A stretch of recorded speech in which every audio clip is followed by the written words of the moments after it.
And hello there. Welcome back to yet another stream featuring Dr. Bacon. So today basically what we're going to do is a little bit of a social experiment. And I'm not really going to be talking with anyone necessarily. I'm essentially going to be looking into what people have created essentially. I actually want to like more or less kind of do a little bit of just a moment to just like take back, sit back and kind of just like look back and realize, "Oh my god, I haven't done like a chatting stream in like fucking forever." I think the last one I essentially did was playing Balloon Tower Deep I think Balloon Tower not Balloon Tower, what was it? Oh, Bubble Tanks 2 essentially. And that technically wasn't really a chatting well, technically it kind of was a chatting stream, but it was more or less just like me it was just more just like me playing video games. So I felt like I want to just like kind of just take a moment, just like maybe not play video games for right now and just look into what look into what fan fiction can do for us. Look into what fan fiction essentially creates for us. So I did a little bit of digging and everything, and also like asked like a few of my friends to kind of provide me what I could probably like read and everything.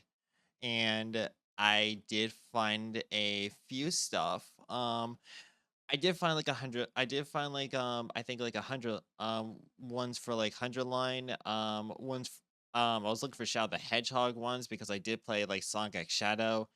I did scour for like I think fuck that I actually did one for like I did one for Harry Potter. The hell? I guess this one's gonna be something that like I picked accidentally, so I'll do that. And a few for Diorama. Also like one for 100, also like a combination one for 100 line too. So fuck it. Okay, so two for 100 line. One for Shadow the. I guess I'm gonna look for one for Shadow the Hedgehog, and one for Harry Potter. I guess.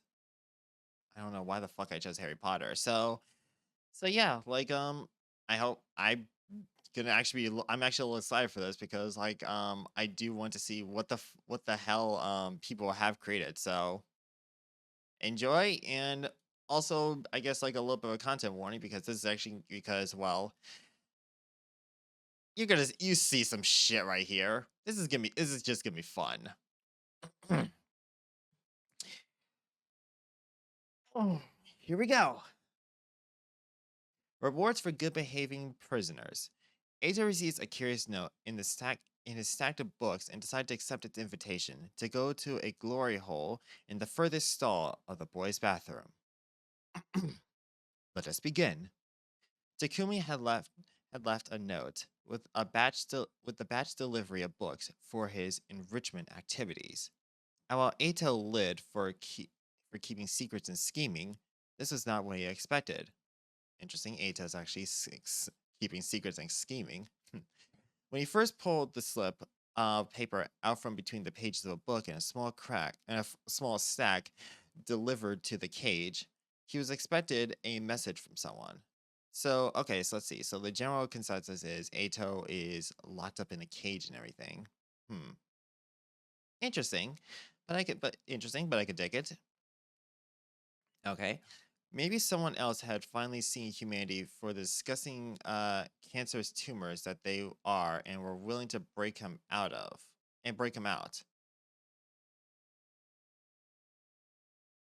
Interesting that this is the tale for anything. Is this really Ato's character? Hmm. Well, I guess my friend recommended me this, so all the more reason to keep digging. All under the guise of secrecy, using Takumi to deliver it to keep their identity secret.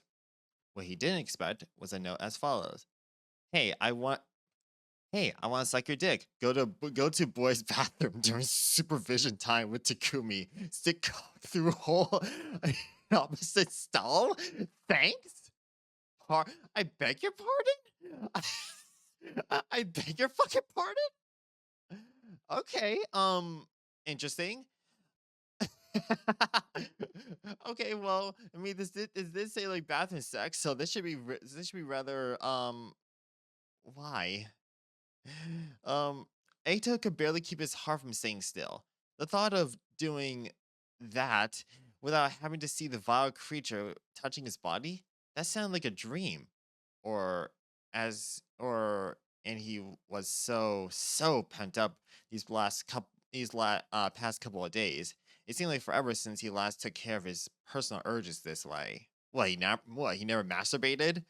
I mean, if okay, so I guess if he's been in a cage for so long and everything, he never thought to actually just like request for like some I don't know, some tissues or something, just like to essentially like release his pent up urges.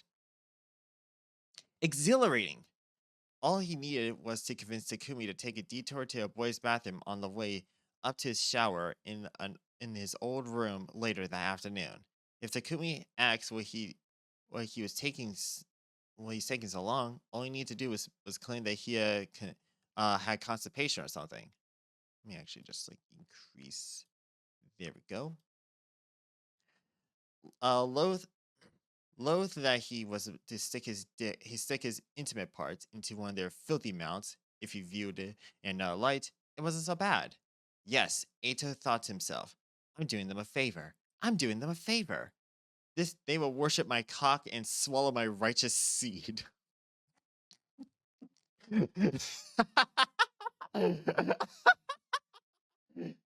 Okay. Okay. Um even humans left alive could have could have their uses albeit limited. It was like he would be personally blessing them from the safety and comfort of an anonymous bathroom stall. I'm gonna have to message my friend soon and say thank you for this. And not to mention, fucking like thank you to Scribble for this, like for writing this too. Like honestly, like shout out to Scribble. I honestly think like you actually did like a fucking amazing fan fiction right here. Um, I'll bet this is actually an interesting one to kind of read right now. So fuck it, I guess.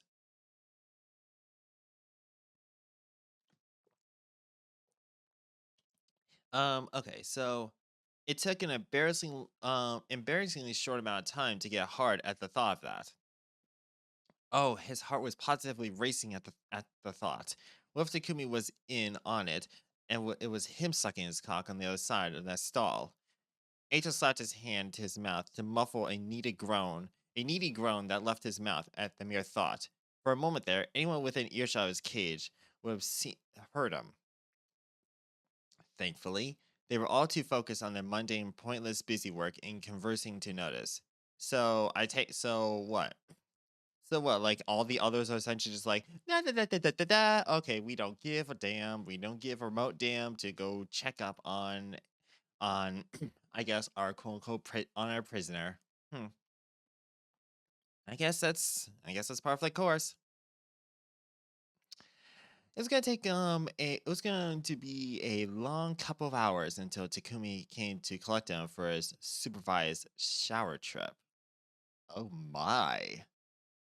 For now, he kept his legs crossed and nose stuck in a book to try and calm down until the time was right. Ato, it's time. Takumi spoke with no hint of fear in his voice. By now, he was quite used to their banter, and it was just impatient as Ato to get moving. Ah, ugly Takumi.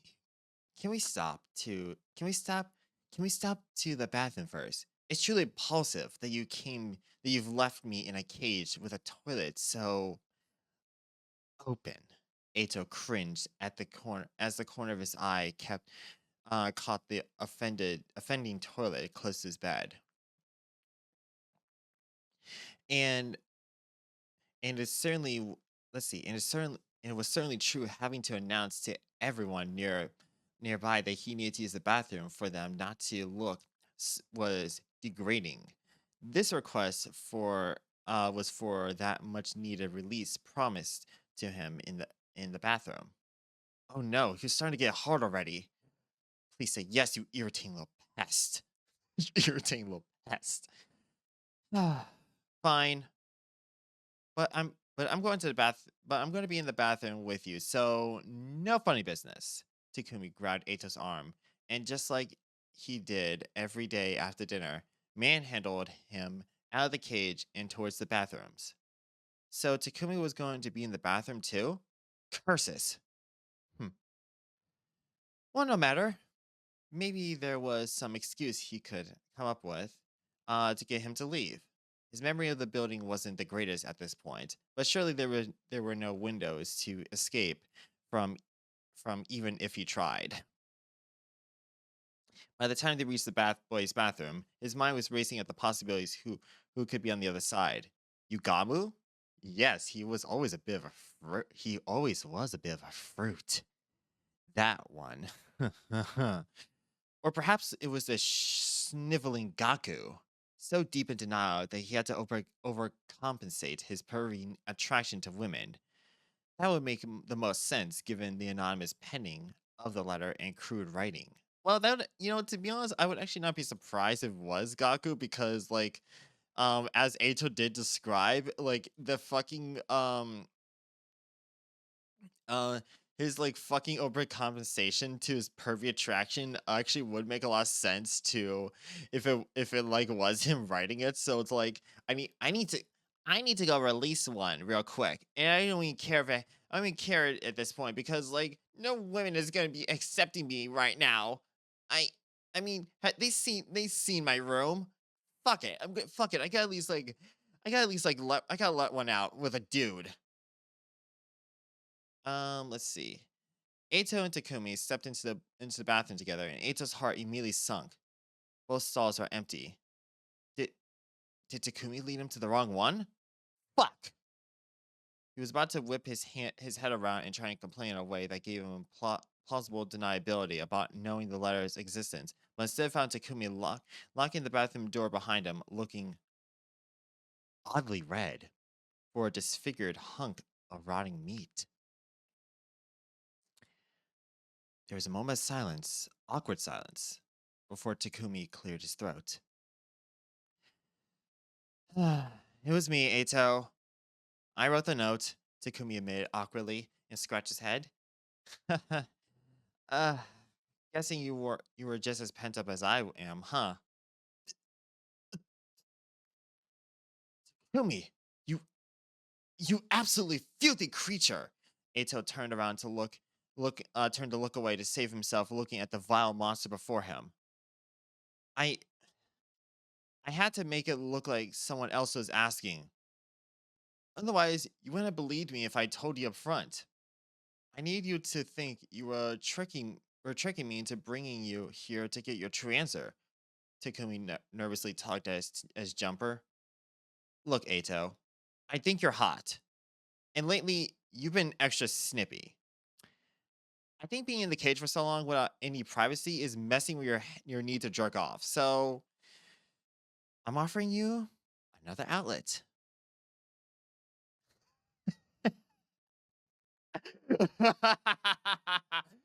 Ah, Takumi, you're not as stupid as I thought. You actually had me fooled. Well done. Ito smirked and shook his head in a dismissive sigh. Oh my god. I'm not expecting. Oh my god, this is actually getting a little bit. It's actually getting a little good. But don't be fooled. I wasn't thinking clearly. These needs never make you think clearly. You understand that, don't you? Takumi Takumi nodded sheepily. I do.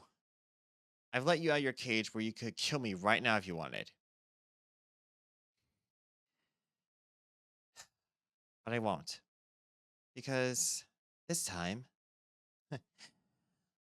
I'll admit your idea has awakened something in me. Ato's hands gently brushed across the length of his cock outlined in his pants. Takumi followed the hand motion with an audible gulp. Then get in the stall. The one close to the corner. Ato released a shaky breath and nodded, walking into the bathroom stall. Just as promised, there was a hole wide enough for his cock, and potentially balls to fit through, wide enough to see the other person if he were bending down to the height. Thankfully for Ato, Takumi's hideous visage was concealed by the wall, except for his lips and chin, still as repulsive as ever. While he was sure Takumi had settled into his rightful place, Ato tugged down his pants and winced as his cock sprang up towards his stomach. He was so flushed. He was so flushed that it started to hurt.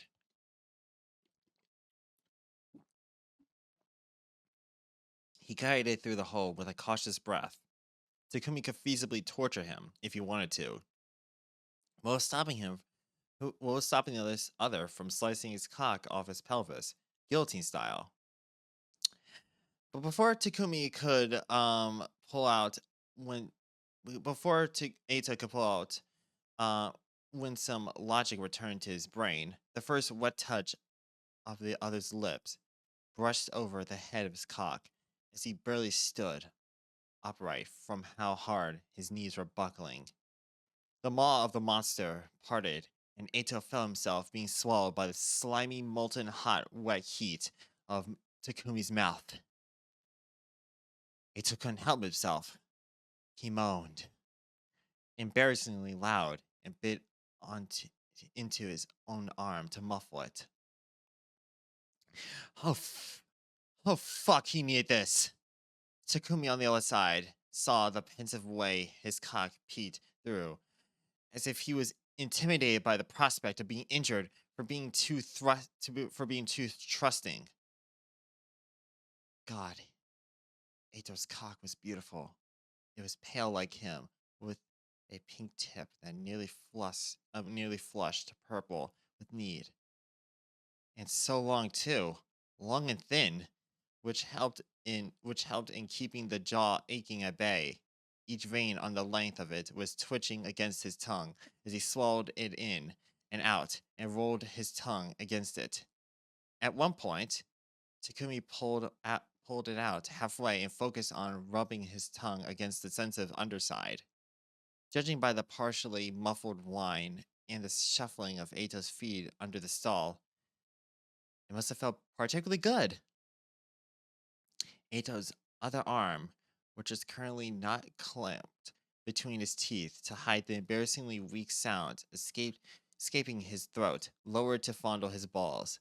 Takumi could see it from the gaps the hole provided.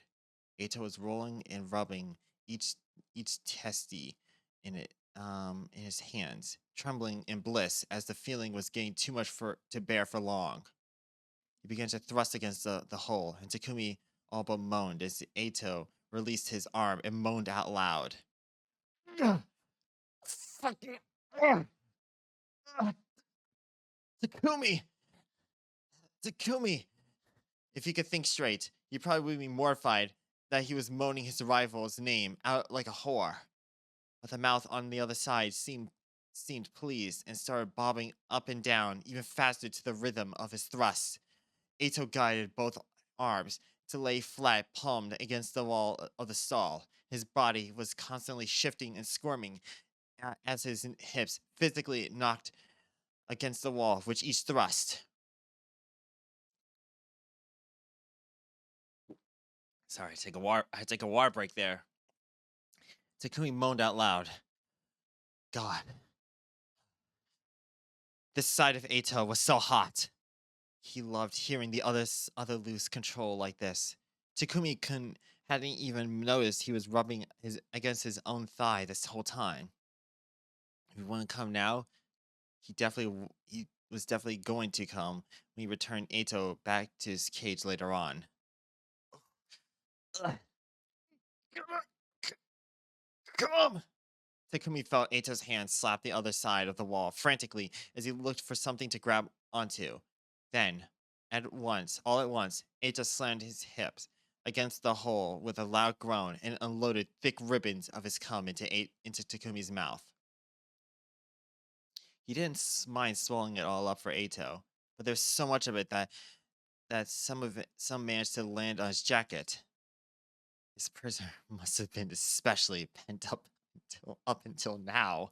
This is actually, oh my god, this is actually a surprisingly actually kind of alluring. Like it's like, I mean, don't get me wrong and everything like that. I mean, like I'm confused upon like the notion upon like why this is like Ato's character and everything like that. But like I mean, I already knew I already kind of figured Ato was like this kind of person, just like to be like, I don't know, like massively just, well, how's to say this? He seemed very very attracted to Takumi nonetheless. And like this alone is already just like rather reconfirming it. And and Ato was gently rubbing his hips through the last spurts of his orgasm, letting every drop get milked from his sensitive cock. That's it. Take it all, Takumi. By the time he felt Takumi's lips pull off the tip of his dick, Ato winced and runted against the hole for more. He needed to come again. Once wasn't enough. Not after the long weeks of no stimulation down there. He needed more. Just one more. Takumi exited the bathroom stall and knocked on Ato's cubicle with a annoyed huff. You're only getting it once. If you behave yourself this week, maybe you'll get another treat. But for now, pull up your pants and get moving. We're still going to your old room so you can shower. Oh, Takumi, you finally found yourself a bribe that works on you. Good on you. Ato reluctantly tucked his softened cock back into his boxers, lamenting the way it patiently twitched against the fabric. He was still so high strung, it hurt. But if he was such it was an abstaining prisoner, he could earn the right to visit the hole in the bathroom wall again as a treat. Ato couldn't help but bite his lip and groan as he imagined Takumi's lips against his cock again. Good things come to those who wait. All he needed to do was behave like a good little prisoner for the next few days, and Takumi's mouth was his to claim once again. Bra fucking okay. You know what? I'm gonna leave hang on a second. Okay, so I can't leave an okay, I actually did like leave a kudos and everything. So yeah, that was surprisingly good actually. Thank you very much, Scribble. You actually did do a really good one. So you know what? Props to that and like explicit. You know what?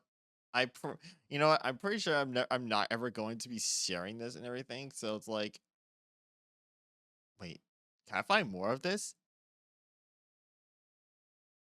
Oh my god, this is all like in I think is this Chinese or Japanese? Foreign language.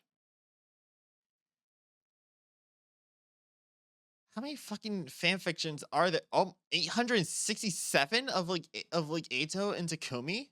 Damn, okay. I was not expecting that.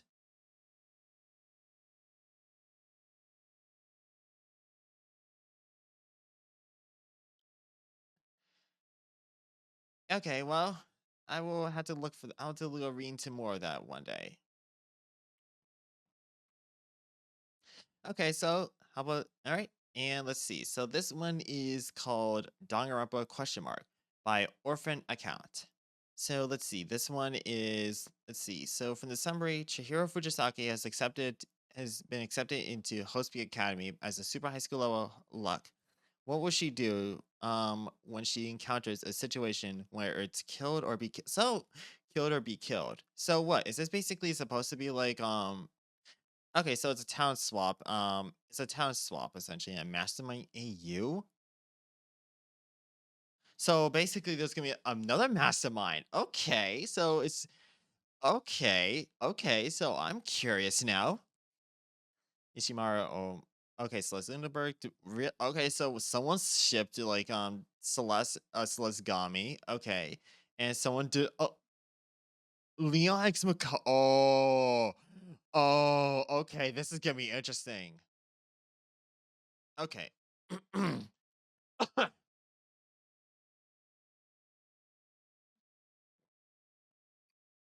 Okay, so after playing Danganronpa like Trigger Happy Havoc, this should be all the more interesting for me to like examine. Chihiro Fujisaki admired Hoshi Academy. She never imagined that now she'd be standing at its gates, staring into its vast majesty. Chihiro Fujisaki was not a particularly interesting high school girl. She was she liked whatever shows and music were popular. She was more surprised than anyone when she received her acceptance letter into Host Peak as the super high school level lock of the 78th class. The young girl knew about the prestige and famousness of the school had acquired. Who didn't? It wasn't very hard to find the forums and discussions about Hospi Academy. They were everywhere. Chihiro researched her soon to be classmates on aspiration. So wait, Ben. Is this basically the same? Is basically like the same game and everything? Because this is literally like the beginning of like Danganronpa itself. We had the super high school level like I don't Aoi Asahina. So Asahina instead of like sorry, instead of being like the ultimate swimmer and everything, she's now the idol. The super high school level baseball player, Yasuhiro Hagakure, okay. Even the super high school level biker, Celestial Lunenburg? Yo? Okay, you know what? I want to I want to see artwork of Celeste being like a biker. Now I'm curious now. Damn. Okay. Please tell me the notes or something like that has like fan art of this. Oh my god. Chihiro eventually spotted a familiar face in the forums. The future super high school level model, Kyoko Kirigiri. Hmm. Well, Kyoko actually does look very much. I mean, she does. I mean, Kyoko herself actually would probably fit the high school level model sort of thing. I mean, her looks actually do look very beautiful and like well, given her like her design and everything. So wait a minute. Does that mean Kyoko is her would actually be the mastermind? Okay, well, I guess I just gotta keep reading this then. Kyoko was very popular among high school level girls, and every girl wanted to be like her, including Chihiro Fujisaki. Who would say when she met her? Would Kyoko be nice? Would they maybe even become friends? No, that's impossible. An ordinary girlfriends with the Kyoko Kirigiri. Chihiro shook her head, dismissing the thoughts. The legs of her chair slid across the carpet as she stood up. She gazed outside at the night sky, anxious for her first day the next morning. Chihiro took a deep breath, clutching her bag. She took her first steps into school. Little did she know, she was about to start a life of despair. As her shoes tip-tapped on the tile floor of the main hall, she felt a strange sensation. All she saw next was spinning, spinning, spinning, spinning, spinning, spinning, spinning. And it all went black. Jiro felt her face resting on a cold, hard surface. It felt as if she'd been sleeping for years and had only just awoken. She lifted her head, slowly and lethargically, and proceeded to examine the room. It appeared to be an ordinary classroom, but its windows were bolted shut with steel plates. Upon closer inspection, she spotted a large security camera scanning the room, with a crude drawing of what appeared to be Host Peak. The child's scribble said, "Hey there, new kid! The next semester is about to start. Starting today, this school will be your entire world. Join everyone in the main hall." Wait, okay, wait, I skipped this one. Chihiro looked down at the desk and she had been laying on and see a small Apollo jewel and a note. It's written in crayon with a crude drawing. Okay, yeah. Huh? Huh? Chihiro stuttered. This has to be a joke or some kind of creepy entrance ceremony. She stood up, shaking slightly from nerves. The girl meekly tapped the solid plate covering the window with her knuckles. Yep, definitely metal. There was no way she could open it. Remembering her objective, she rarely exited the classroom of what appeared to be part of Hospital Academy, nauseously with anxiety. The hallway was dark, but felt oddly familiar to Chihiro. She rushed to the main hall she could explore later. Wait, how did she know where the hall was? She probably just saw a map of the building where she was browsing those forms. Yeah, that had to be it. The main hall radiated with the auras of super high school levels standing in front of her. People began to clatter about the new arrival. Is this a new arrival?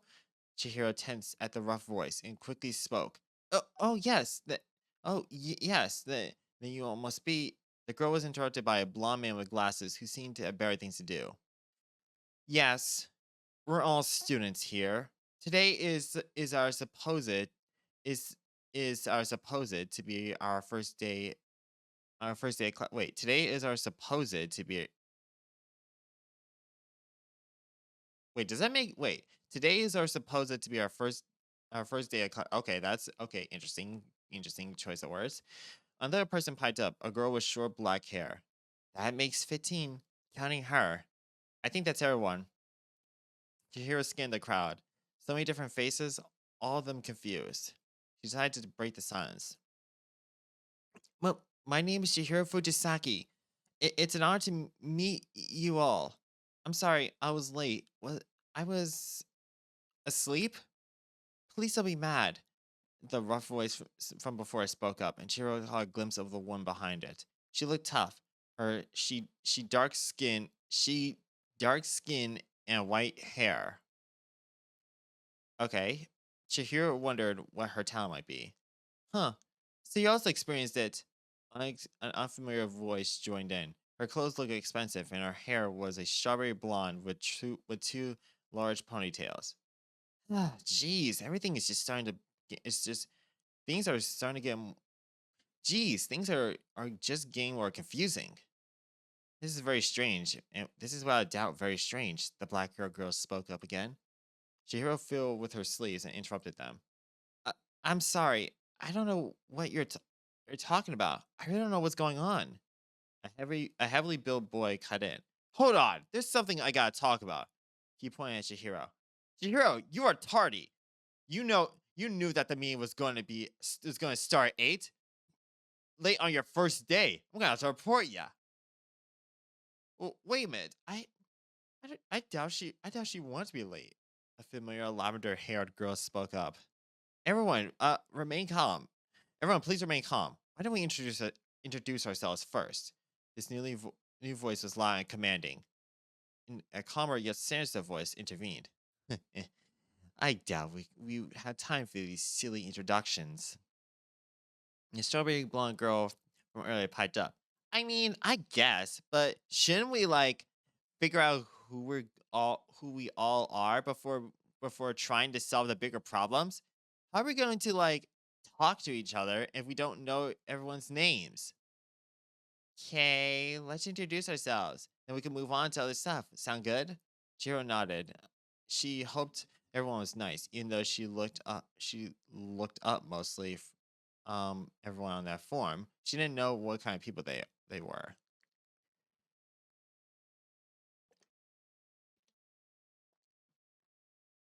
Okay.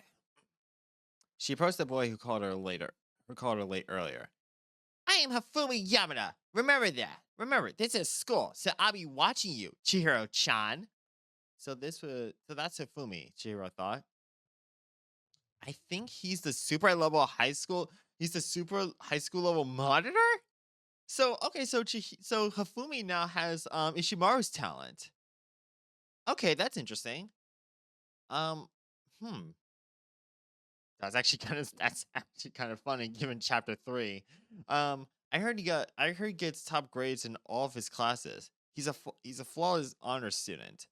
So does that mean like does that mean like fucking Hafumi's gonna get like like like that fucking Dragon Ball Z power up? You have such a you have such a lovely name. You must devote yourself every day so it doesn't lose its value. This guy's creepy. Chihiro tried to forget him and moved on to the next person. One moment. Excuse me. Pardon me. Sorry about that. Oh my god. This student was pretty average like herself. He had light brown hair and kind eyes. Hello, I'm Makoto Naegi. It's nice to meet you. Oh, that's Makoto. I heard he's a super high school level author. Oh, so he has Toko's talent. Hmm. They say he wrote a book when he was 10 and got everyone talking. He released a romance novel 2 years ago and they called it his masterpiece. How incredible. I assumed he must be more lovey-dovey based on his writings. Oh, did he write one based upon like fishermen and that's why fishermen are so popular or something like that? Like Toko? Oh man, I wonder. Chihiro brushed off the thought and looked to someone else to talk to. Oh wait, you're not okay. If, okay, so I guess we're not gonna figure out what that book was, or maybe later. She felt a tap on the shoulder and turned around startled. Behind her was another girl, tan and blue-eyed. Her ponytail was curled into a perfect happy swirl, which seemed to fit her personality. I'm Aoi Asahina. I hope we get to be friends, Chihiro. Aoi smiled. She had this positive vibe about her. It made Chihiro feel safe. Aoi Asahina, the super high school level idol. I was surprised to see her name on the forums. Remember we used to go to Oh, Aoi-chan, Chihiro-chan. What do you Ow excuse me a second, that's a phone. Aoi-chan, Chihiro-chan. What are you do chit-chatting about idly? We gotta finish our introductions. Hifumi snapped. Oh, sorry, Hifumi. Well, we got a bit carried away, I guess. Aoi apologized, embarrassed. Hifumi continued to shout at her, making her face turn a rose red. Sorry, sorry, sorry, Chihiro. Let's talk about this later. Chihiro hesitated for a moment before nodding to Aoi and continued through the crowd of students. She stumbled across a rather tall student. Too tall to be a student, to be exact. I'm Yasuhiro Hagakure. Let's get along, yeah? Oh, I see him in the forums.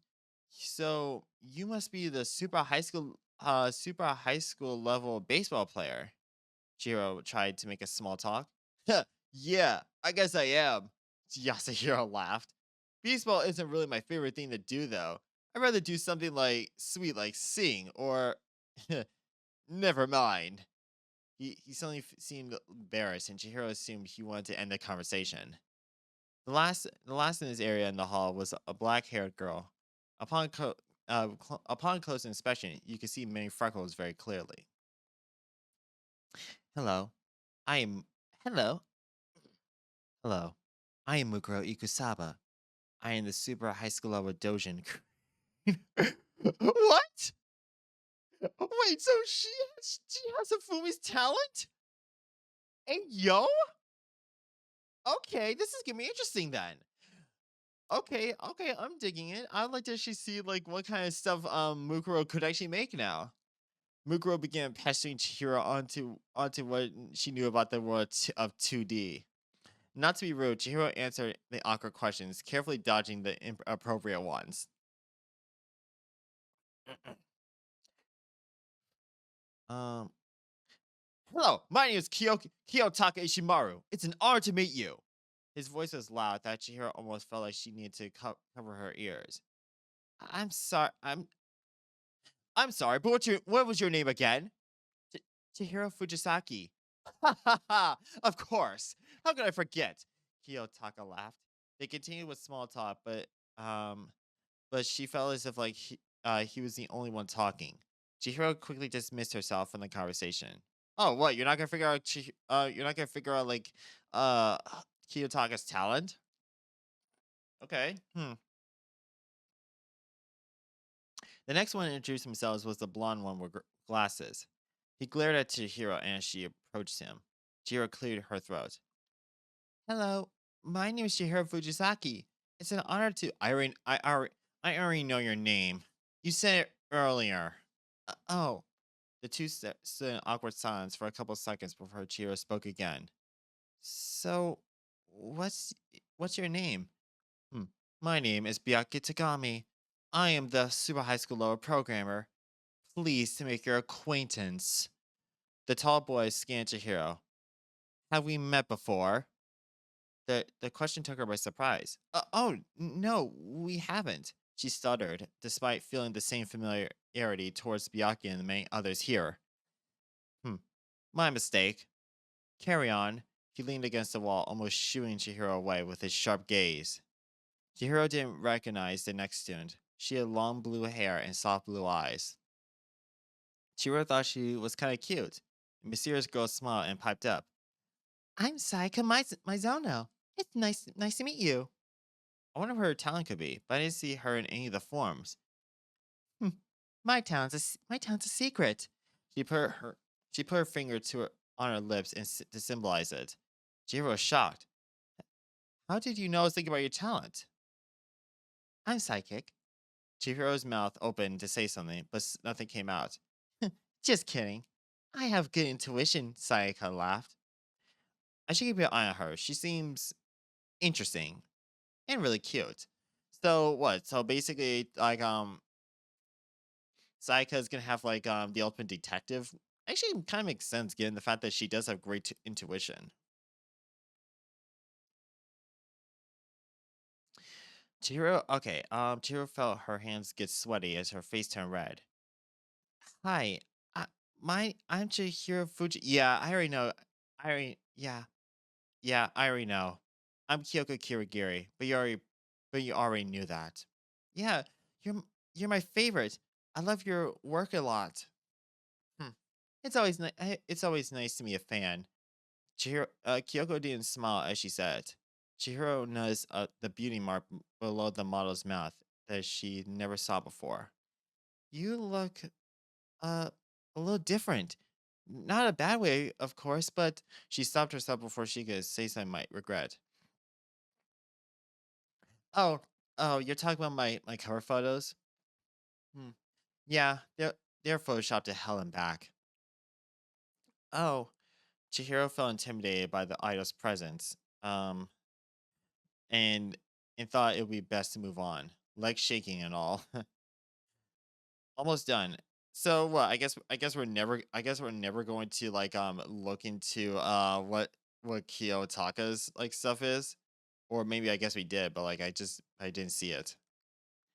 Almost done, Chihiro thought. Just a few more people to go.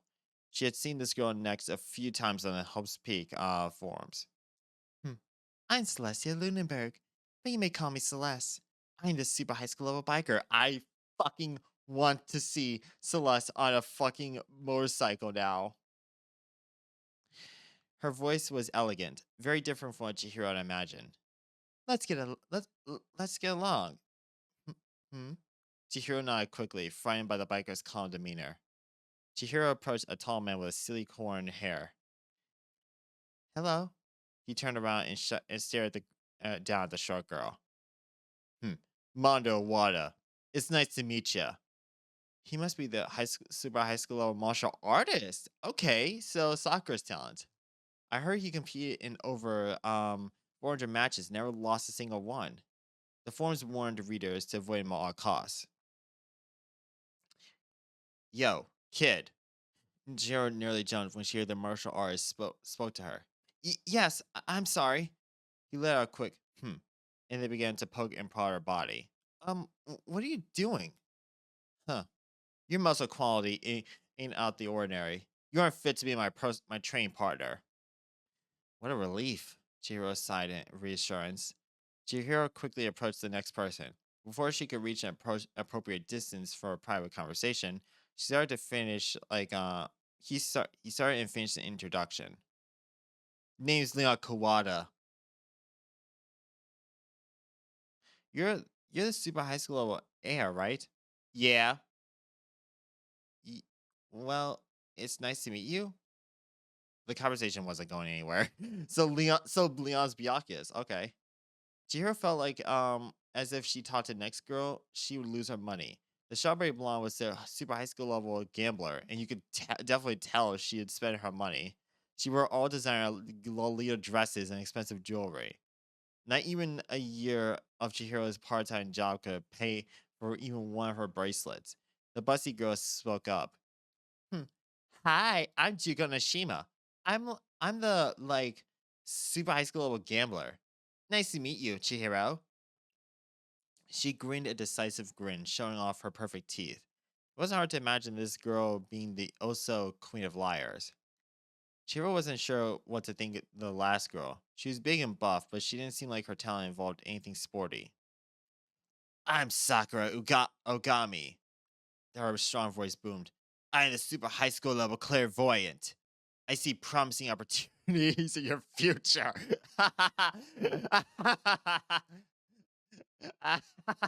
Okay, that's actually pretty funny. Just to think like Sakura is like, okay, that was pretty funny to think that Sakura herself is like, has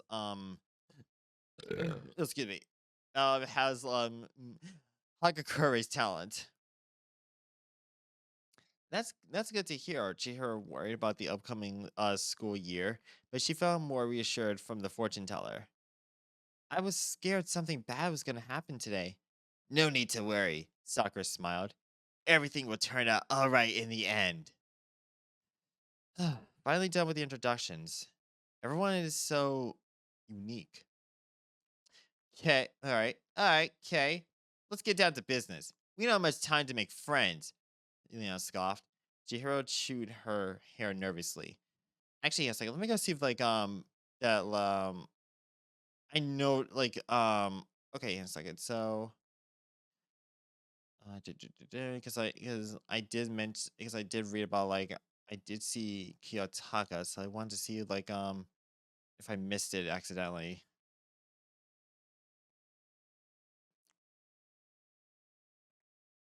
Okay, let's see. A Fume. Uh,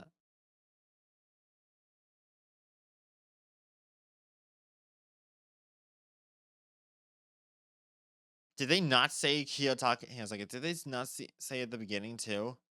Let's see. Asahina, Yuka. Do do do do. They did not say it. Hmm. Okay, so interesting. They did not say Kiyotaka is talent. Hmm. Okay, let's see. Judging by what we have left and everything. Let's see. We already got programmer. We got biker. We got idol. We got baseball player. We got home. We got home monitor. We got dojin. We got gambler already. So we got. Oh. Oh, is that? Oh, that's why. Okay, never mind. Never mind. I think I figure out what that could be. So that does that mean Kiyotaka is supposed to be like the soul is supposed to be the ultimate soldier or something? Okay, so that's gonna be really interesting. Okay, let's see. Chihiro chewed on her hair nervously. "Oh, you're right. Didn't you say something about a bigger problem? What was it?" "Oh, well," Asahina Aoi crossed her arms. "Chihiro, you said you were asleep, right? The same thing happened to everyone else." "Huh? Really?" Yasuhiro joined in. "Yeah, after each of us got into the main hall, we're all fell asleep too. And when we woke up, we were somewhere in the school, right?" Chihiro nodded quickly. "Mm-hmm. But it's weird that we all got knocked out somehow." That's that's right. It's exactly right," Celeste laughed. That's why most everyone is scared." "Yeah, yeah," Hifumi commanded. You guys all saw the windows in the halls and classrooms. They all bolted down. What's up with that? Uh, Plus, plus, all my stuff is gone. Even my phone. Kyoko yelled as she was accusing someone. You're right.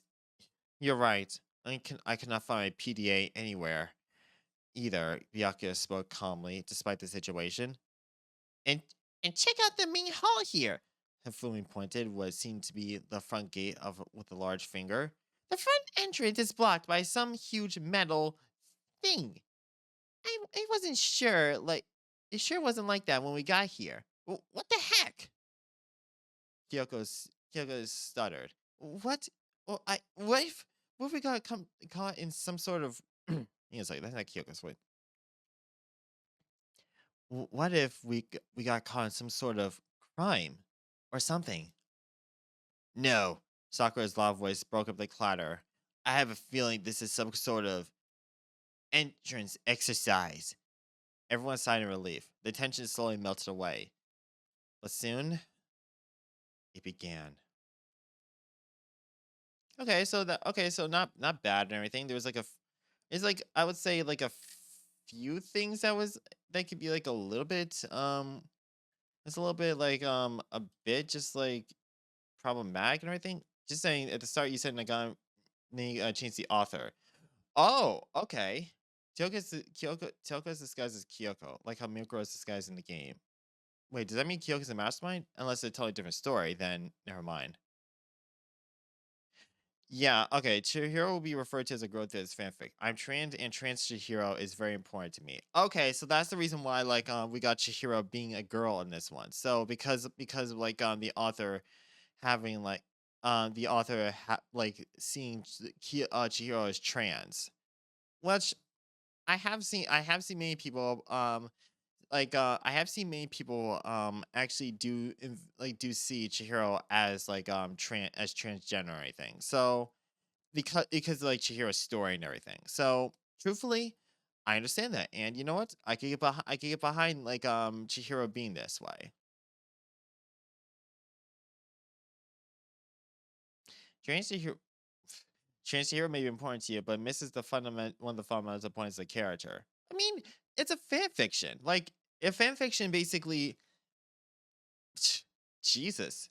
I'm sorry. First of all, do have to say this. Like, this is a fan fiction. A fan fiction itself, sure. You can stick to the canon and everything like that, but like a fan fiction is a fan fiction. It's based upon like the author's interpretation and like their own wording of things. Like, even if it does contradict the character, I'm sure they actually have their own ways of actually writing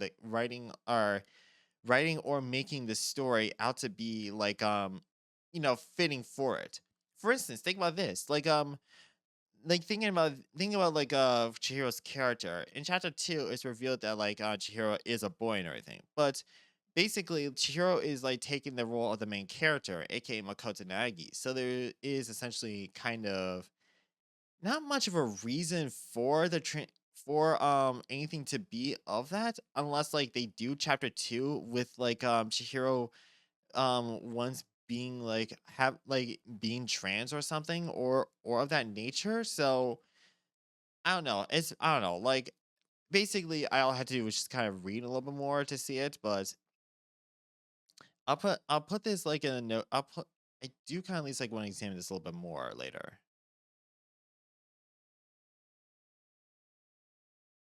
Do you seriously respond to a comment that is 2 years old? Tell me that if that's so sad. So I should I play have alter ego play Despacito.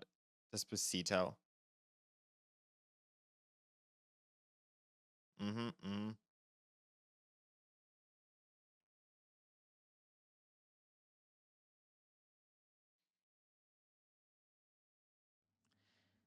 How's this?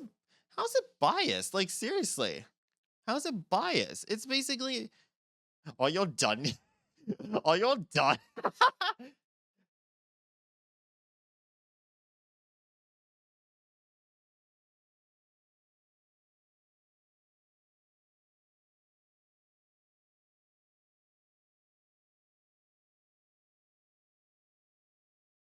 Are you done? Like, damn, even the author had to say, like, "Fucking hell, mate."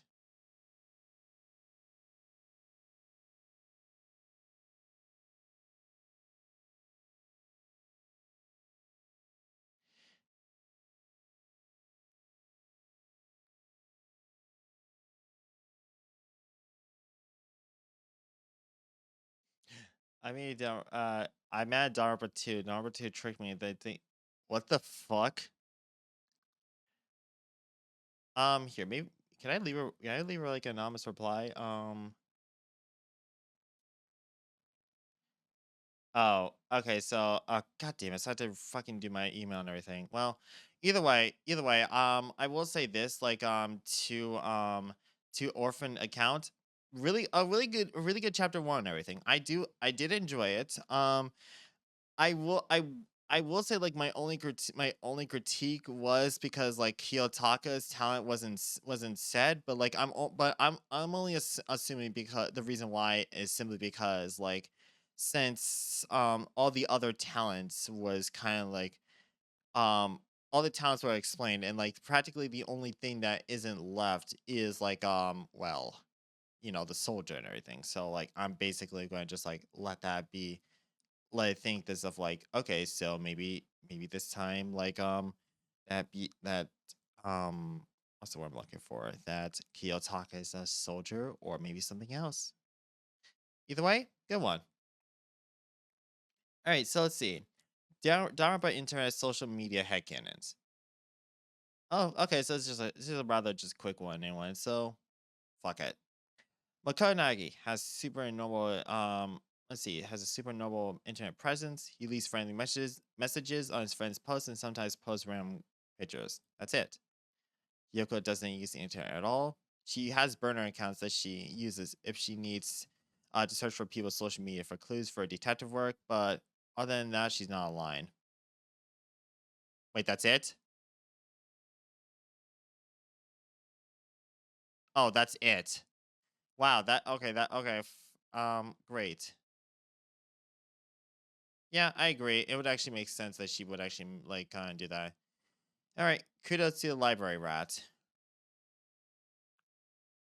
Okay, let's see. So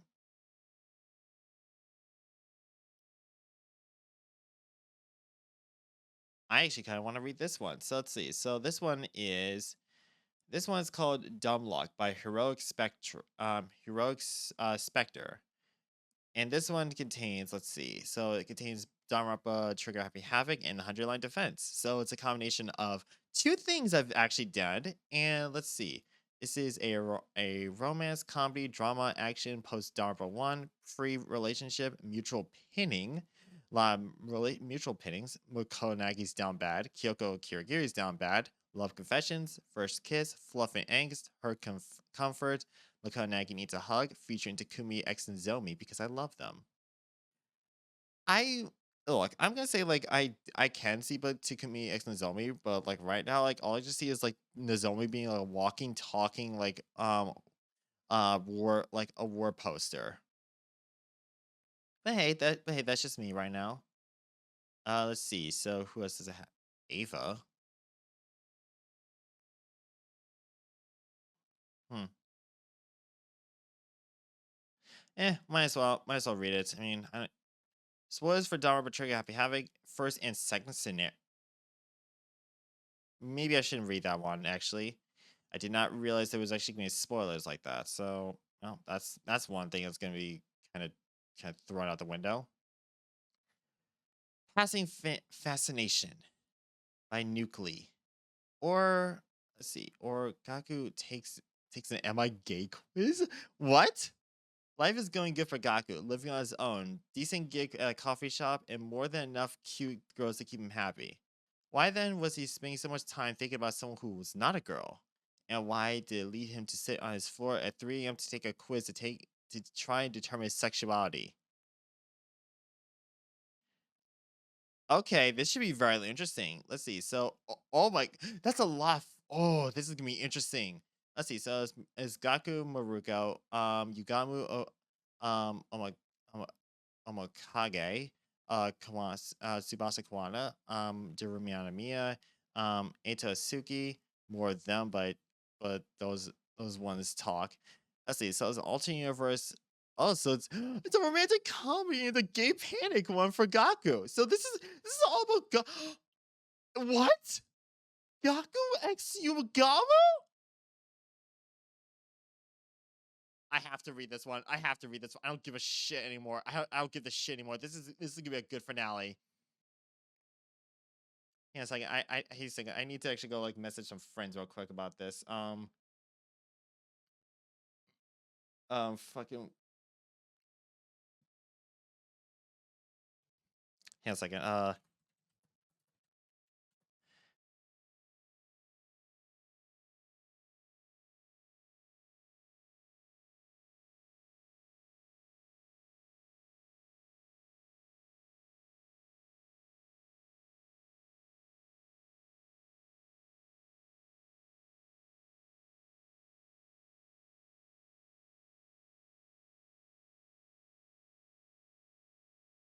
Okay, there we go.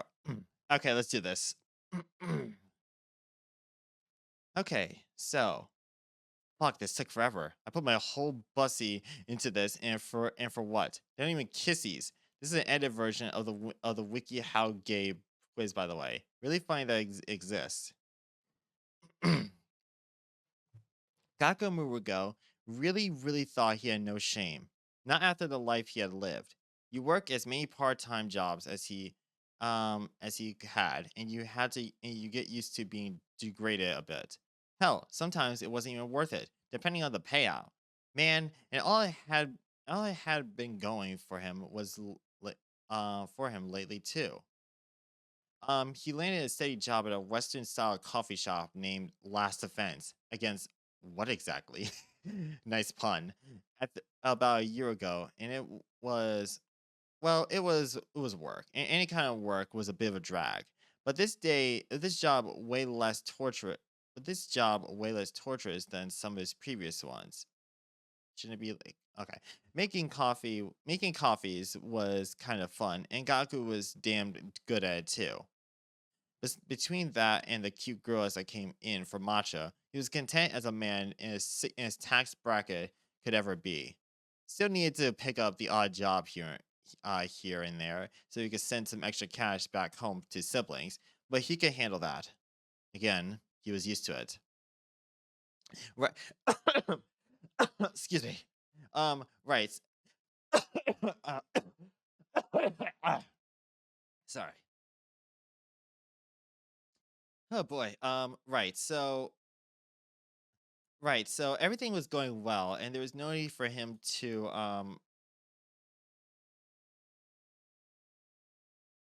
there we go. Sorry, I had to go click on something. Right. So everything was going well. There's no need for him to debase himself anymore, right? No begging for a higher wages or more ships, no commission. He was really good at selling stuff though. Having to do that was just a drag. Meh. Can understand that. Just coffee, invites, or whatever. Point is, Gaku was getting paid for minimal shame. Life should be good. So why was he sitting in front of a shitty hand-me-down laptop with an open website titled "Am I Gay?" No, the answer was no. He was not gay. Gakko Muruko was a connoisseur of all things feminine, from Yuri to swimsuit collections to frick huge tits. Obviously, he had never even considered any kinds of gay stuff until him. Gaku sighed and leaned back, resting his head against the cold, fake hardwood floor of his shitty, tiny apartment. Lolling to his right, he saw an empty can of coffee that he was attempting to swat away. It only made a few centimeters before it collided with another can.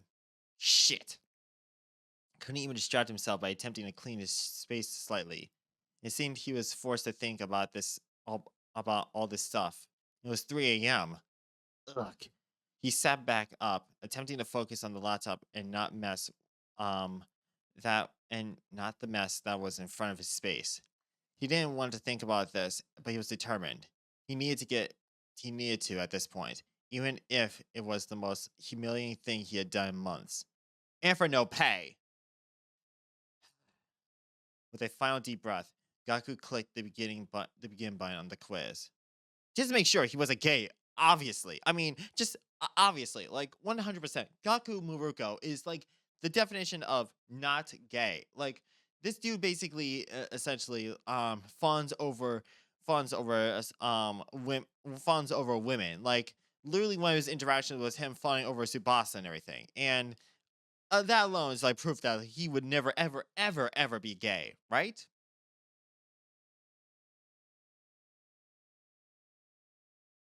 Right? Right. Yeah, right. There's no way he can be gay. Okay. Have you ever had feelings for the same gender, for a same gender close friend? One, I think so. That's why I'm taking this quiz. Two, wait, what's the difference between a friend and a crush? Three, don't think so. But there were close people. But we were close people. Joke. But we were so close. People joked that we were dating. Four, we're just friends. Okay, stupid question. This guy was not his friend by any stretch the imagination. He was just a weird regular that insisted on flirting with him in the most horrifying ways possible. Other than him, though, Gaku was too busy working after school to have friend as a kid, and that wasn't exactly changing his 20s. No, no close enough friends to even think about it. So whatever. D. Ever kissed someone or wanted to kiss someone of the same gender? A, definitely, and it was great. Two, I never done it, but I wanted to try it. Three, yeah, I'm not sure how to feel about it. Four, not interested. Okay, right. Okay. So, question number two, and this quiz is already out to get him. Gaku stared at the screen, contemplating to scant number of options to what was a very serious question he was trying to get answered. He could lie. He could say, nope, not interested. But, like, shit, man. He never kissed anyone, dude or chick. Even the younger Gaku Maruko, bright eyed and bushy tailed, and a lot less cynical about this world and his open romantic prospects, had girls running away from his before before he could get in so much of a peck.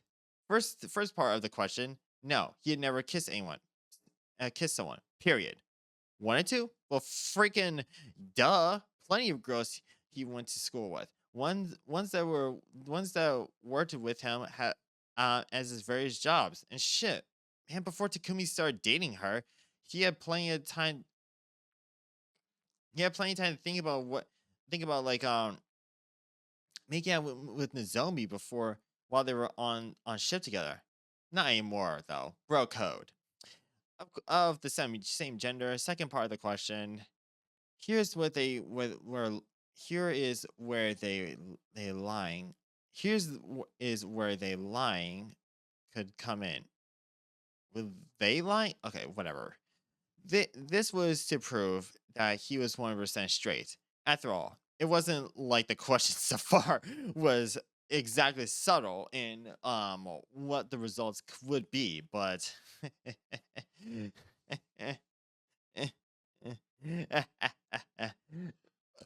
oh, excuse me again. Gaku couldn't help but think about Yuto, this kid that he knew for when he was like 14 or something. He already had some kind of shitty jobs at that time, like sweeping out local izakaya, basically like I think like what like a coffee bar or like a little bar or something. But this was before work was entire life.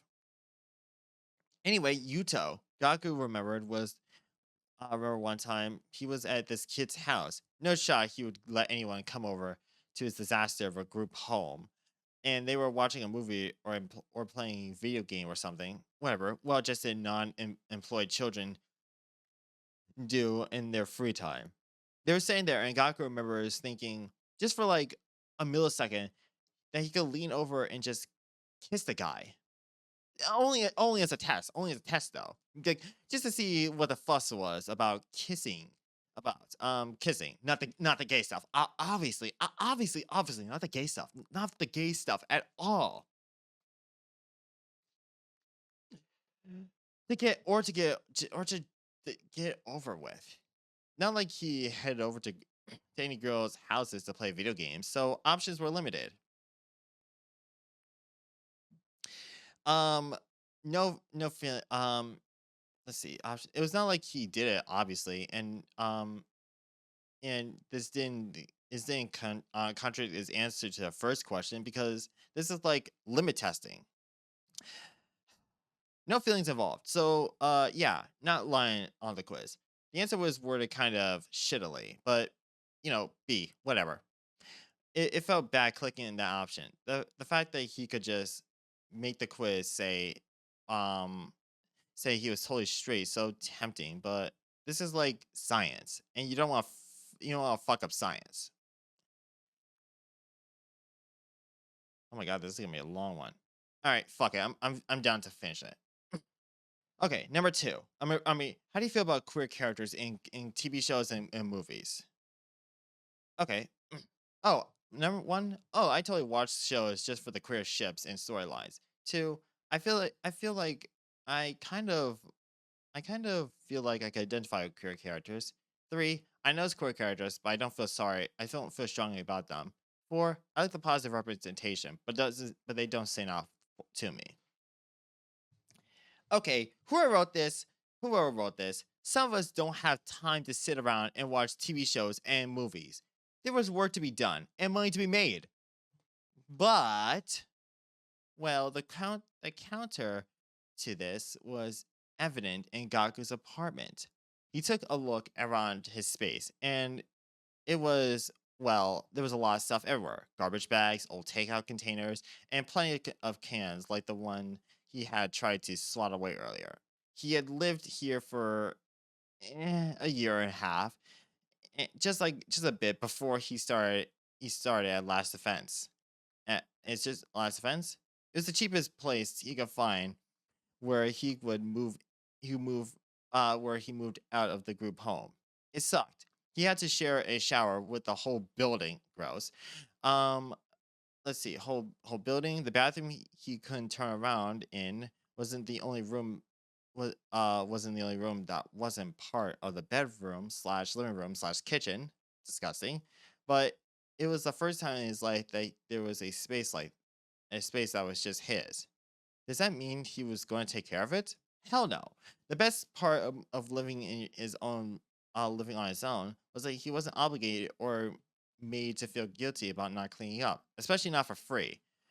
The trash everywhere is a symbol of that freedom, of his hard-earned bachelor pad that he could do whatever the heck he wanted to with.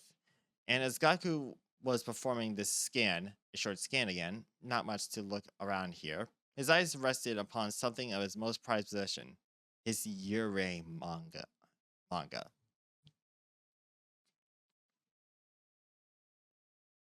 Now, Yuri wasn't the same as other gay stuff. Yuri was a high form of art, where two beautiful flowers came together for the pure for the the two beautiful flowers came together for the purest form romance possible. It was good as gold to him. Well, no, Gaku would rather he had some actual bars of gold, but in lieu of that, yeah, Yuri was cash. Pure ecstasy distilled into an easily digestible comic form. It wasn't like he wanted to be one of the girls in the Yuri or whatever. He just wanted to be in a relationship that was nice, like the ones there, you know? No drama or nagging or whatever. Just pure syrupy sweet love. Yeah, that was a dream. Wait, what was the question? God damn it. Gaku grabbed his handkerchief and wiped some of the drool off the side of his mouth. Disgusting. Or oh, does he like queer media? Well, sure, Yuri was that, I guess. He didn't feel too bad about picking A on this one. Okay. When someone asks who you're crushing on, A, a name that came to mind immediately and it was someone of the same gender. B, I made up I make up a name or pick on on someone random. 3. I literally don't have big deals about crushes. 4. I talk about someone of the opposite sex I'm genuinely crushing on. Well, there was always some babe for him to be crushing on, right? Shit, just thinking about work. Well, he already had sworn off Nozomi because of Takumi, but if Takumi like died or whatever, and she was back on the menu, then hell yeah, Gaku would totally crush on her. Tsubasa? Check. Total babe, 10 out of 10. Shit, that midriff was almost better than Yuri. Sacrilegious. But tonight was a night for truce, after all. Working shifts with her was like a gift of the gods, or at least a gift from Nigo's eccentric scheduling methods. There was also a smaller matter of her rejecting him not that long ago, but that didn't mean she wasn't a babe. Kago, well, she's cute in a pure instantly way, like the girls in Yuri were. So it wasn't like she was so off the table, a table of principle. But in practice, Gago really tried really hard to picture Kako without Ima, but it was like straight up impossible. Ima, Kako's twin brother, did not work at Last Defense with himself. Did not work at Last Defense with himself and Kako. Gaku had zero idea what that dude actually did for work, other than hover around Kako. But he seemed to like spend most of his daylight hours sitting in the cafe, drinking ice Americino Americanos that he most certainly did not pay for. Once Gaku asked Sire, the owner of Last Defense, and they can make Ima stop loitering around, but it was just more of his, "No, Maruko, he's essential for Kako's morale. You wouldn't want her to feel sad now, would you?"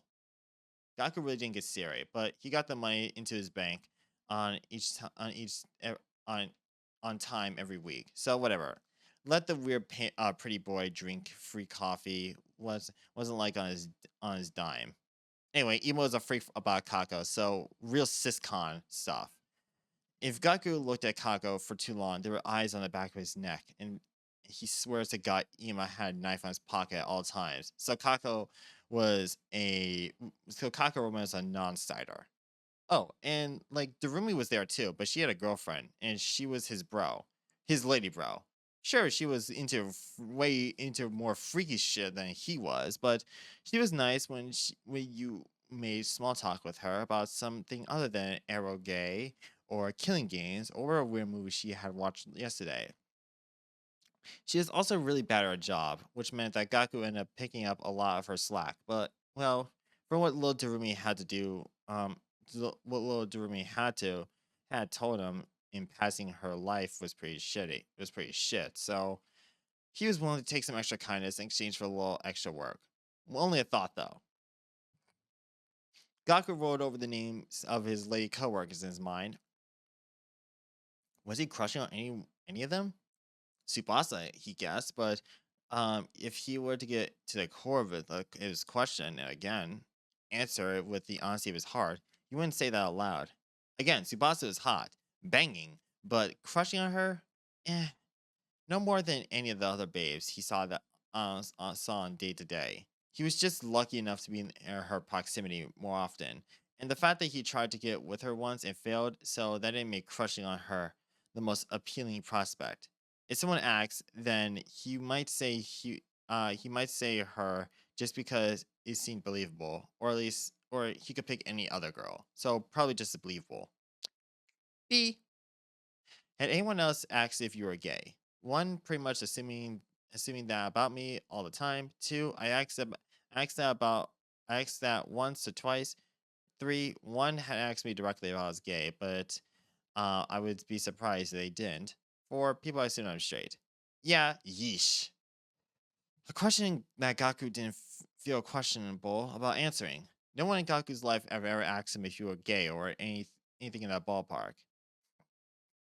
Not like he tried really hard to keep appearances, but he was an ass and tits man, though through and through. No one hiding that. You suppose that some people would see a single guy, and briefly, and that dude could be possibly gay thought would run through their head. But Gaku assumed most people thought he was just too busy for love. or too pathetic? Probably the first one. Well, actually, there is one single person that seemed to look at Gaku Muruko and has gay possibility the thought crossed their mind. He was the reason he was taking a stupid quiz and stupid and like way too serious quiz and all. Gaku had forgotten why he was doing this at all, and almost fallen into a blissful unawareness of the world outside of this online oracle. But reality catches up to with us, and like when Gaku accounts for his run of luck, that reality often comes harder and faster than for most. The reason he was taking this quiz was because of the new regular of Last Defense. The one thing that threw a wrench into what should be an easy answer. The first time he saw this dude was on a slow Monday morning. Gaku been cleaning the shelves that they store go-to supplies on when he heard the door open. Deep breath, Zen mode, customer service smile on lock, and prayed for a cute girl. Alas, fortunate enough smiled upon Gaku Murika that day, as instead of a cute girl was a freaking weird looking dude. Not weird like homeless or insane. Weird like why the hell is a dude wearing an eye patch and a Haiori um here at all places? First thought, historical fashion person.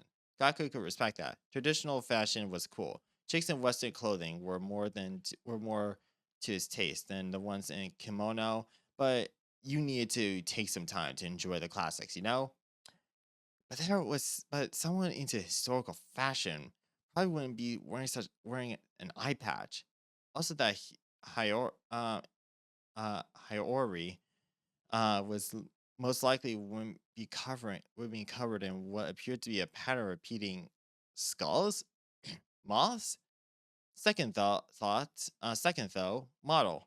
There was a nice tree. There were nice trees outside. Dude could have been taking pictures for Instagram or something and decided to come in for a coffee, and that wouldn't be weird. Okay, the eye patch still threw him off, but that wasn't. But it wasn't like he was a fashion expert. Half his clothes were his foster dad's hand-me-downs or whatever he get on the cheap at the charity store. It would also account for the eyeliner he was wearing. That makeup store reminded him of how Darumi did hers, and her hair was dyed blue too. His hair was dyed blue too. He wished Darumi wasn't closing that day. He could have made a really good joke about how they looked the same.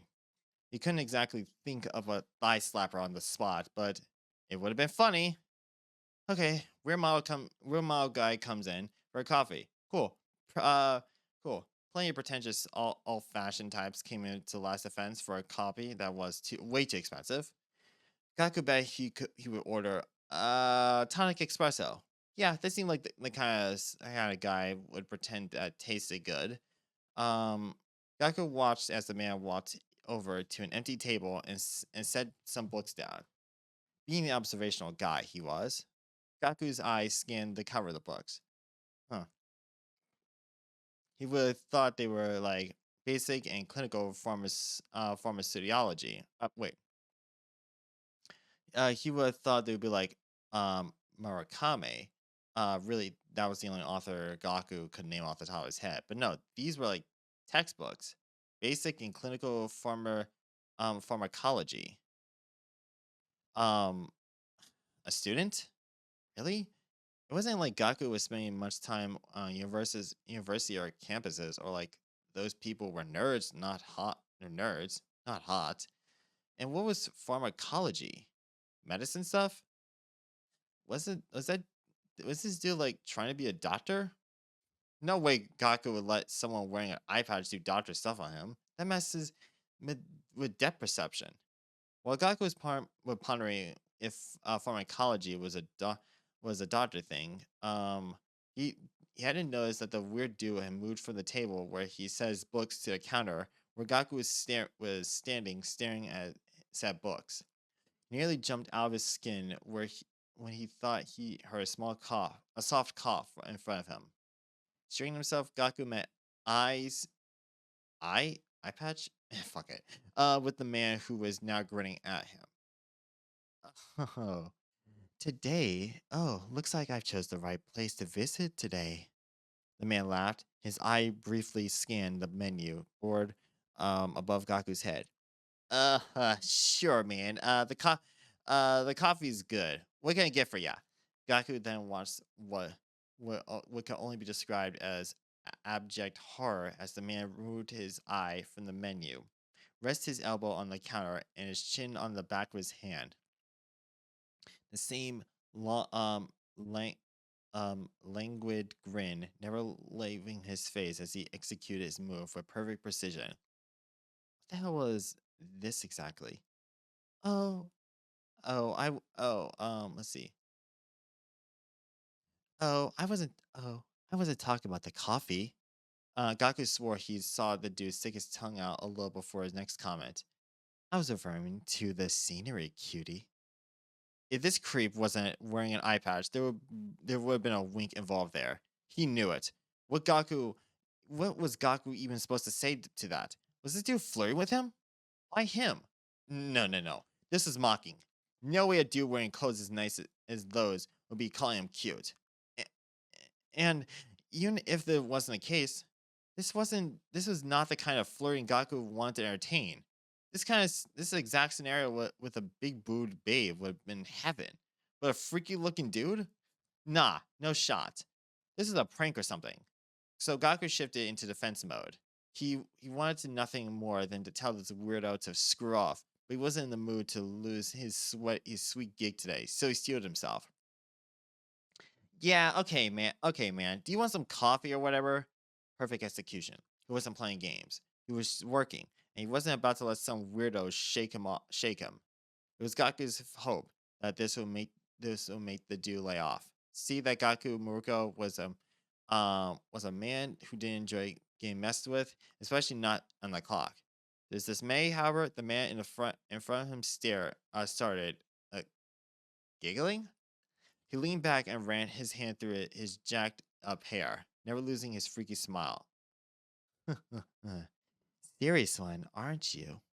Yes, yes, serious about this creep's order, and then going to hide in the back.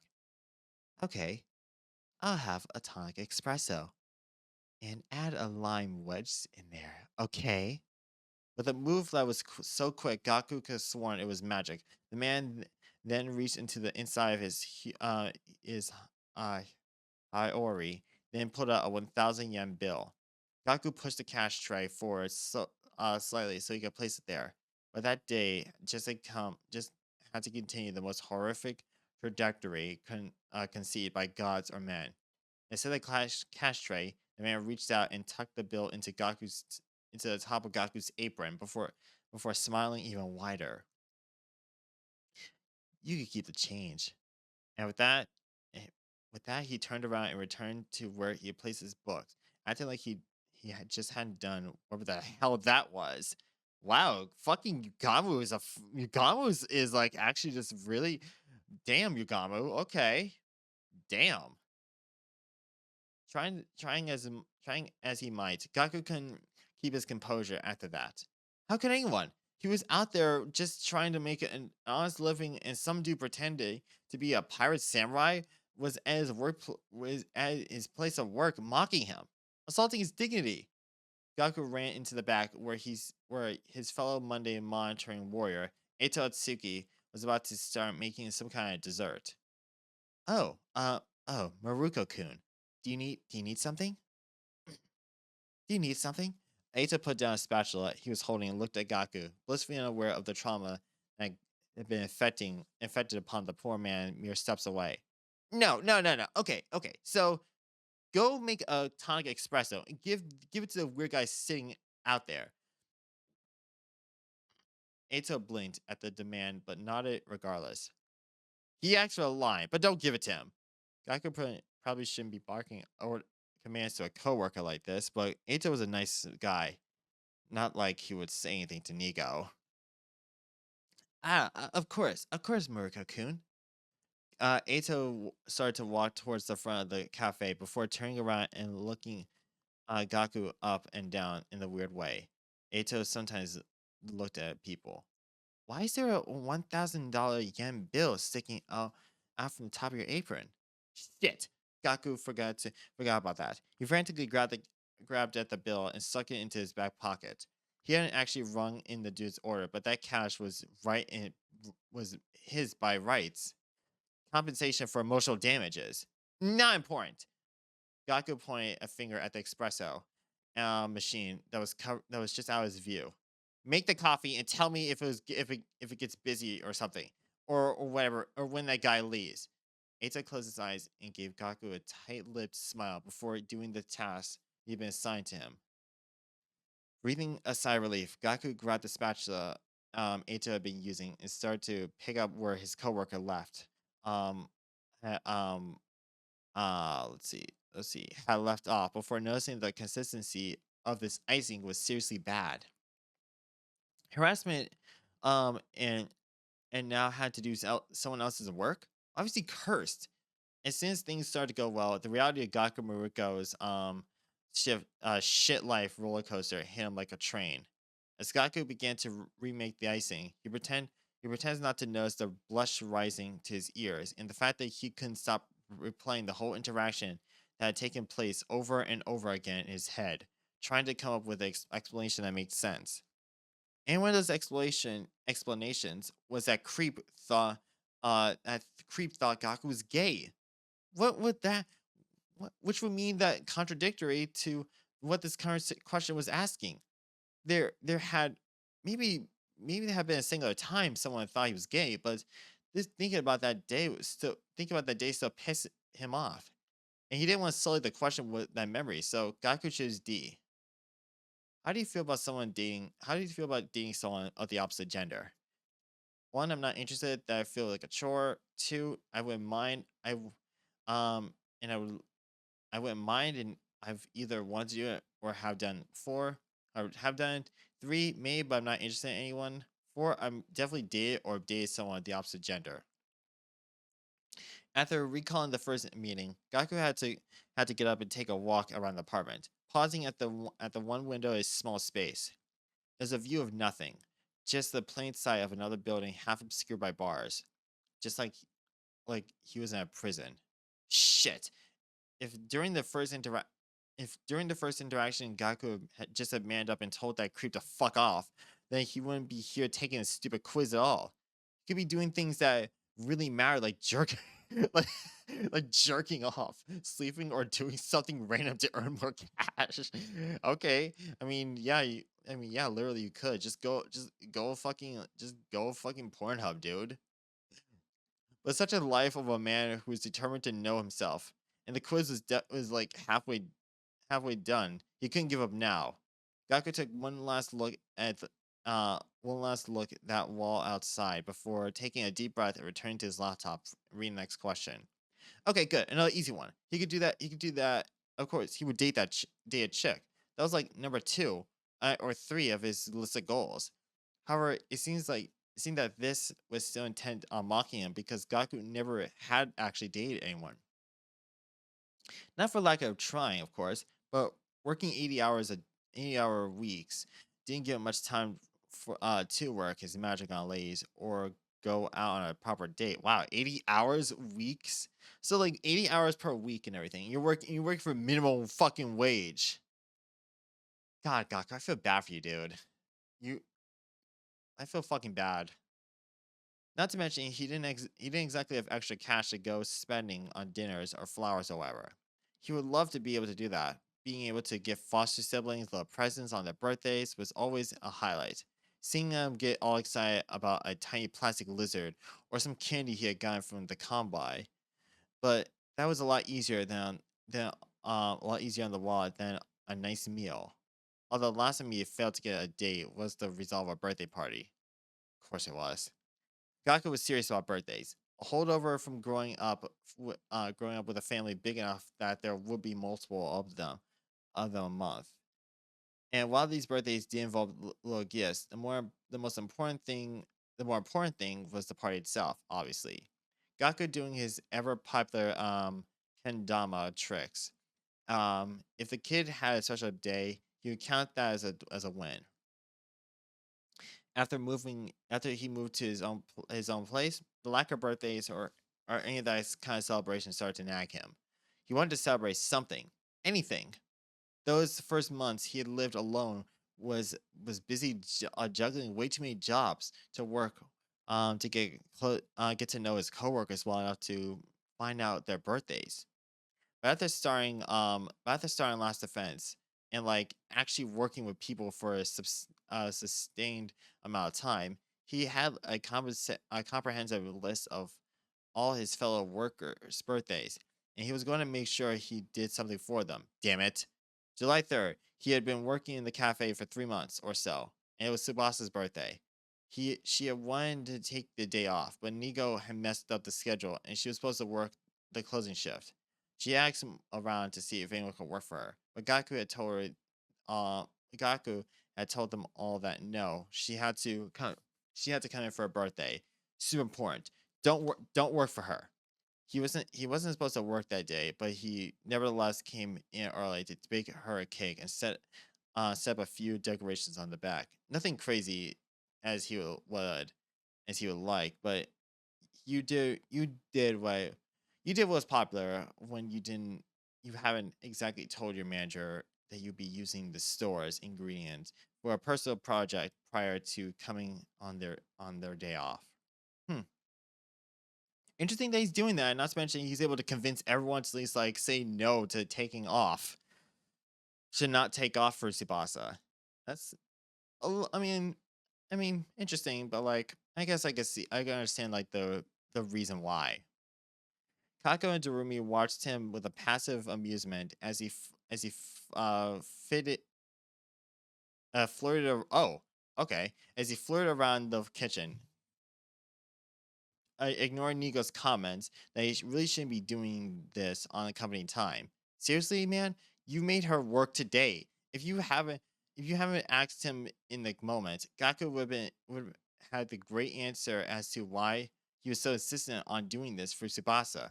Jeremy suggested that a happy moment like this was a perfect start killing game.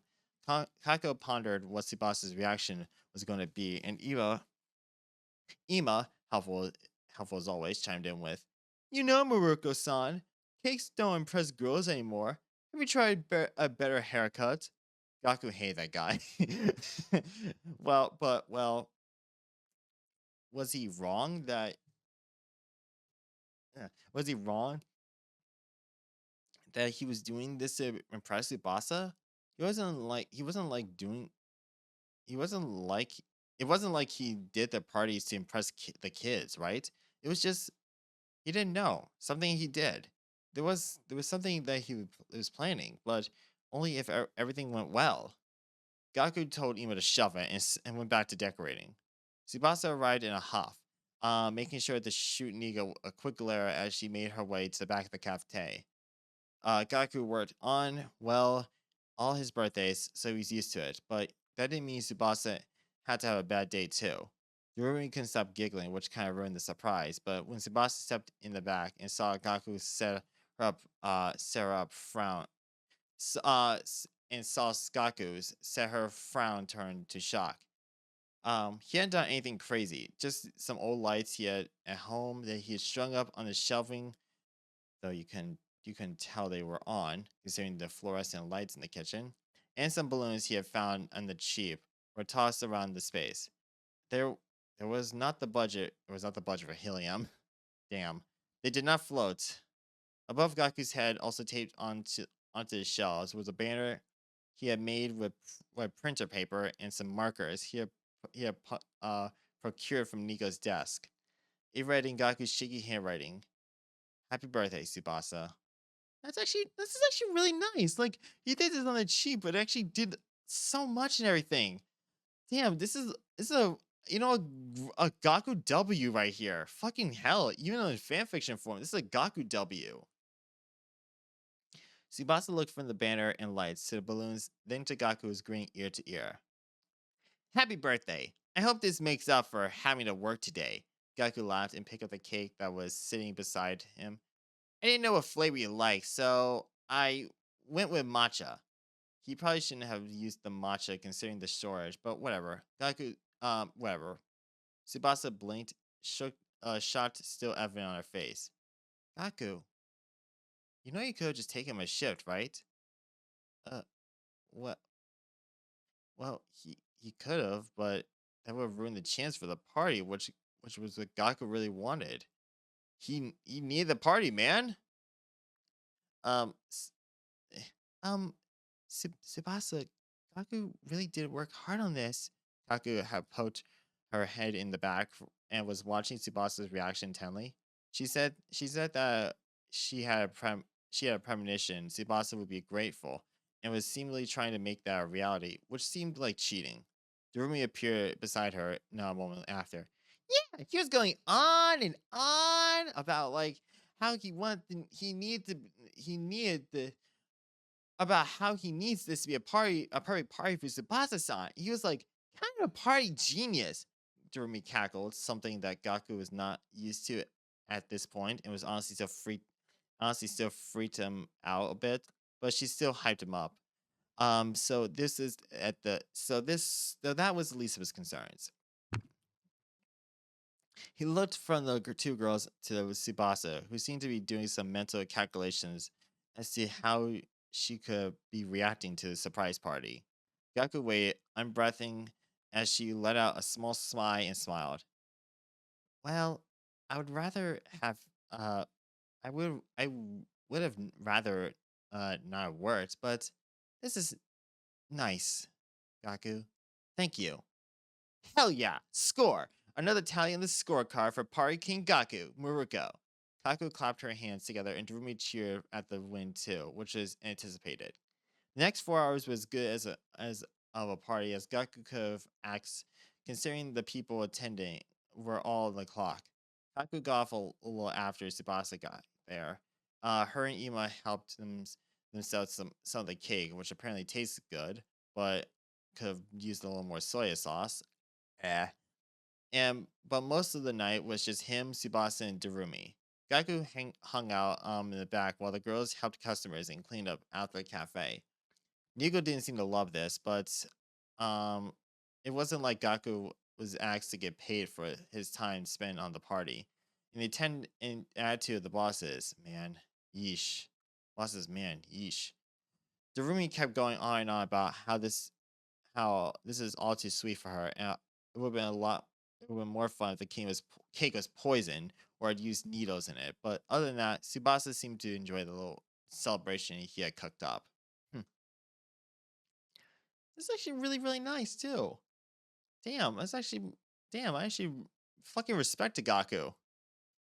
By the time the sun was starting to go down, Gaku put everything party related away while Nigo watched wearily slice it watched wearily slice a cake in hand. He was impressed with himself. His first party in months, and it seemed to go smoothly. Not that he expected anything less of himself, but he was still it was still good it was still good to see that all came together in service of a cute girl Subasa too.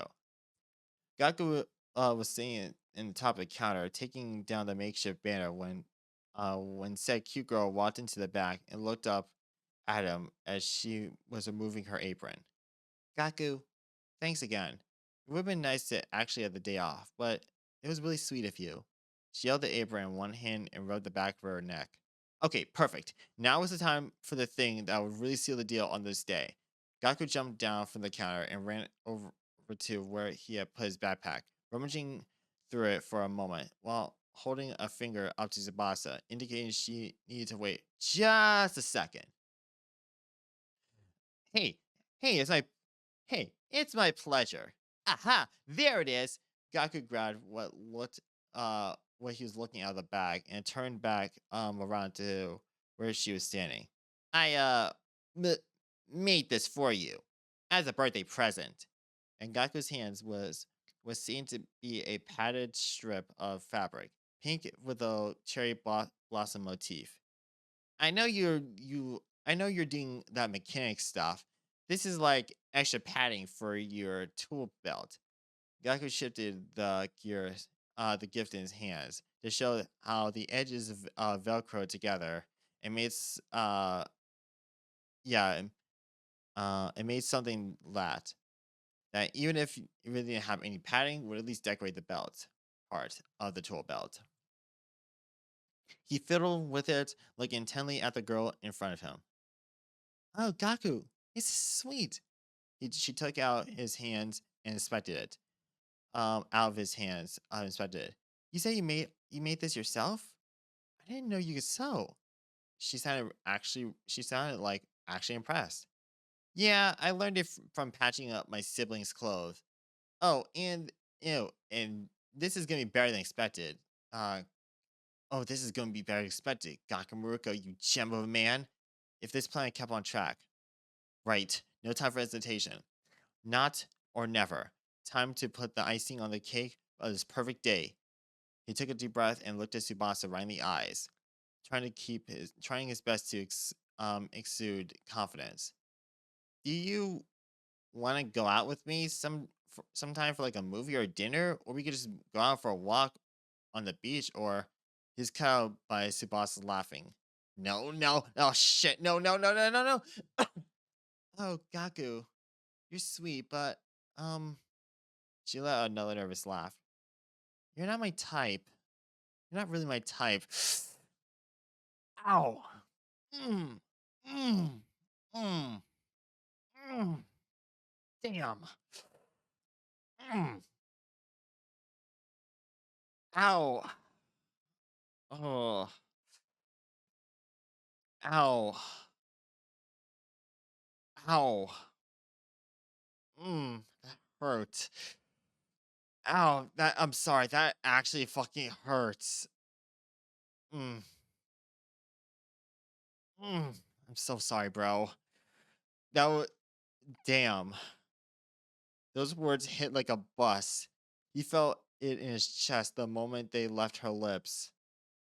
Fuck. All this he thought was perfect. The party, the cake, the present, and he wasn't her type? What could she want if not him? Tsubasa either not sensing how excuse me, how crestfallen he was, or pretending not to in hopes of not making the situation more awkward, started to move again, grabbing her bag and heading for the back door. Seriously though, thank you for the priority and the present. I really need to go meet with my friends, but I'll see you next week, okay? She didn't wait for him to respond, just walked out the door like his real dad had 22 years ago. Gaku leaned back to let himself slide down the deep freeze until he was sitting on the ground, head in his hands. Man, tough luck. Bad end. Bad ending. Jerome, who had clearly been watching the entire interaction, walked over to where he was sitting and placed a hand on his head, ruffling his hair a bit. Well, you tried. Can't win 'em all, right? Gaku covered his eyes and managed to shoot her a glare. Was that supposed to be helping? Would have been more. Would have been more fun if had stabbed you or something, though, right? The blue-haired girl mimicked a stabbing gesture in a vague direction at Gaku's skull.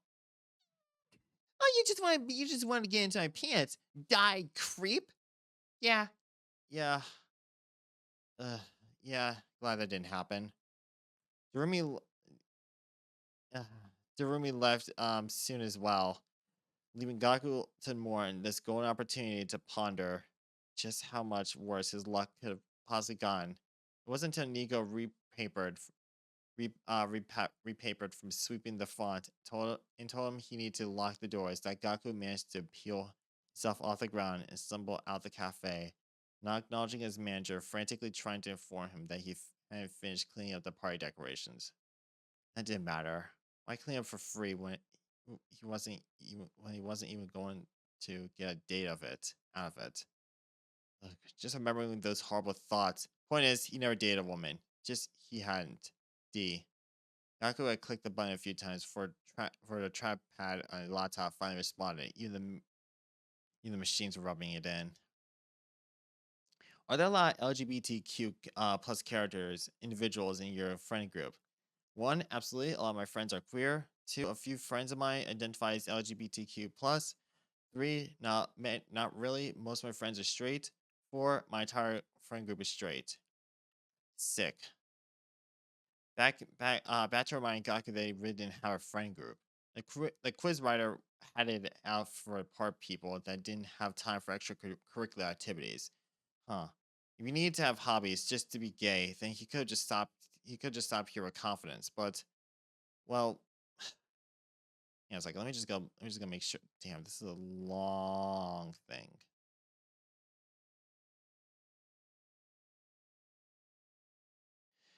Well, you know what?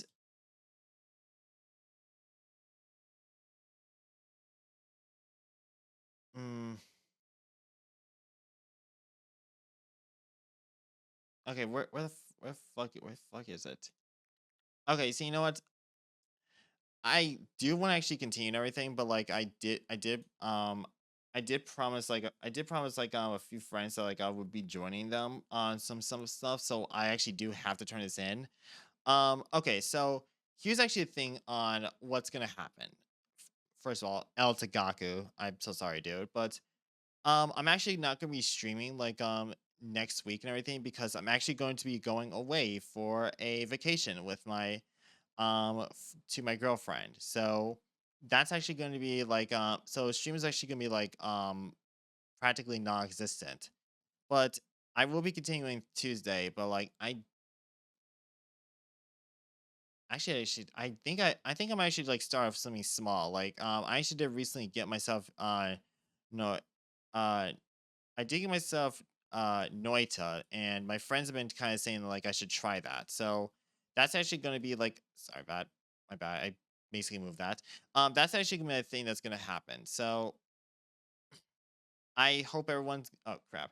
I hope everyone's gonna have like a nice time and everything, and most importantly, just you know a nice relaxing week without me. Um, thank you very much for joining me. Just set back in for our next experiment. Peace.